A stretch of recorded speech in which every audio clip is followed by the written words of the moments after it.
So, a few months ago, I decided to take on the challenge of watching all the live action Transformers films. And in that video, I said at some point that I would get round to watching the animated ones. And now I finally have. So, I decided to make an update, if you will, basically discussing my thoughts on every Transformers film total. But first, there's a few ground rules. Number one, I won't be including any TV movies, like where episodes combine together to make a movie. And two, I won't be including any foreign stuff because I just can't stand it. Because I know there's a few movies out there, that have English subs and are from other countries, but I just can't stand it. So those are my rules. And now I'm not going to waste any more time. We're going to get into it. Me Grimlock no bozo, me king! Maybe it's Transformers sacrilege, but I don't think this is as good as everyone in the fandom hypes it up to be. The characters felt stale, and the story had nothing of interest to me, and honestly, it kind of just served as a bridge to kill off Optimus Prime so they could bring in new toys back in the 80s, because that's all this franchise was at the time, a toy marketer, and that's kind of sad. I feel like I'm probably being quite harsh because I watched this at nearly 2 in the morning while sleep deprived, and a rewatch might change things, but for now, the best bit of this film remains Grimlock, my absolute GOAT. And I do love the animation style and soundtrack for what it's worth. The tunes and grainy aesthetic really add a certain charm to this, and while that is only a product of its time and not a purposeful creative choice, I can still appreciate it and think that it adds something to the film. And yeah, obviously Orson Welles is great. Okay, what do you want from me? This was a lot better than anticipated. The CGI still holds up well, and there's a decent enough plot, and I really love the cast. Megan Fox is always great. I really think that people really force the hate around her. She is a good actor. Shia LeBeouf is amazing, and I didn't think I'd buy him as a high school student, but I forgot how small he really was. I'm changing sides to Warrior Goddess. This film meets all the criteria for a perfect sequel in my opinion. It expands the universe with Megatron's master in space and the Matrix key. It continues the story in a new and compelling way with new settings, like Sam in college with his pals who come with him on this adventure, and a climax in Egypt incorporating the pyramids. It expands on the themes of the original, like sacrifice, which we see in Optimus' death. Granted, he comes back, but whatever. This has undoubtedly left a positive impact on the franchise, which is amazing, and it really adds things later as we move on. And this is my favourite Transformers film, I'll be honest. And not only is this a great sequel, it's far better than the original in my opinion. Far funnier. They smashed it out of the park with this one, and the directing in it. The comparisons between Optimus, the leader of the Autobots in the war, and Sam, the proverbial leader of the people in the war, are amazing. They die next to each other, and each needs each other to win the war, which is why they stand next to each other in the ending scene. The only thing I would have liked is Sam getting to join in on the final narration to draw the point home. Nonetheless, this film is still brilliant. Do not hit my card to collector's item! Sam was crashing out in this one, and it is amazing. It's so funny to see. The fight scenes in this film are absolutely brilliant. There's so much nuance in this one with the relationship between the humans and the Transformers, and stakes are probably the highest they've ever been in the Bayverse. The possibility of literal slavery and an all-out war on humanity via the Decepticons, I honestly love it. I only wish Megan Fox had returned. The script was clearly written with her character in mind, but politics are politics in the movie scene, and she had to go. And sadly, the scene just sort of copy and pasted someone else's name over her lines. And that does take some aspects of the film that I would have liked away, but Dark of the Moon is still great. We can turn to Vector Sigma. I don't really fuck with Predacons Rising. I think it's weird. While it does add some new things that I didn't know about before with the Predacon stuff, it really adds nothing else to me. There's no source with this. Yes, the style is different, and that's something to add to it, but a different style doesn't mean it's good.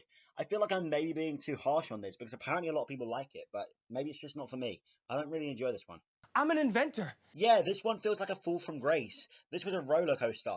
In my opinion, it was bad, then good, then bad, then good. And as a result, the film just sort of feels mid. It's half a mixed bag. I will admit that one thing that makes this thing enjoyable is Mark Whalberg. He's one of my guilty pleasures, and he really is a decent carry-on from Shia LaBeouf in the OG trilogy. But that doesn't matter, because I still don't buy him as an inventor. This is the beginning of the end when it comes to subtle advertising, though, I will be honest. I really don't like the new Transformer designs. I feel like the originals were way better. I definitely like the sleekness, but I also think I prefer the accuracy of the ones in the original trilogy. And also, the evil corporation is called KSI, and all I could think about was the funny Lunchley Man. And I mean, we spoke a little about characters, but this film has arguably the worst characters, in general. I mean, we have TJ Miller in this, and luckily he is like killed basically instantly, if I remember correctly.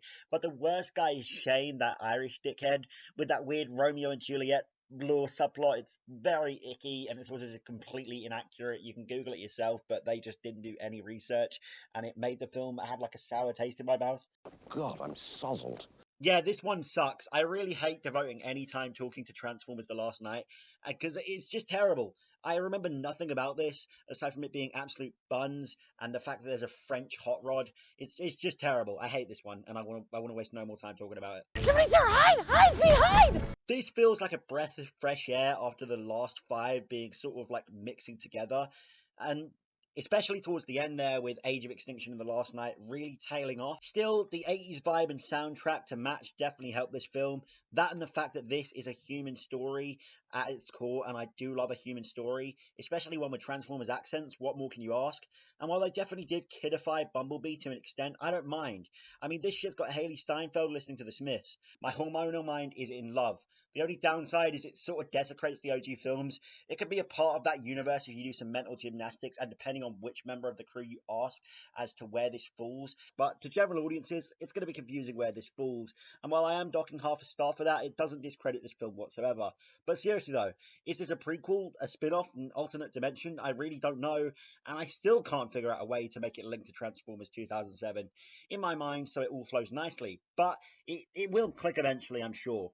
This is still amazing. Yippee-ki-yay, mother. So, Rise of the Beasts. What an incredibly boring and forgettable end to this franchise's live-action offerings, right, with terrible CGI and a confusing setup for a Hasbro toy line cinematic universe with that G.I. Joe thing. Weird. Anyway, Lieutenant LaGuerta from Dexter made a cameo, and that made me smile.